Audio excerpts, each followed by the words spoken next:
My fourth tip, I think this is one of the most important ones, is that you got to stay open-minded to new information. And I think that part of that is be willing to be wrong in your trade ideas. And also, if you have a system that backs this idea up, you can actually be willing to trade the opposite way if your original idea doesn't develop the way that you were thinking. So here, the example that I can give you is this was this morning's trade on CAD JPY.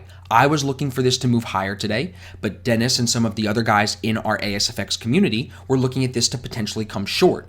I wasn't sold that it was going to fall short, but I also wasn't sold that it was going to go long. So I stayed out of the trade completely, and as you can see, the trade ends up coming lower. So this is where my open-mindedness will not lock me into having to buy this today. Instead, I just stay open-minded and say, I really don't know where this is going. Let's just watch. We can learn from this and do better next time we see something like this present, maybe. Maybe I can be more flexible to then look for this to come short.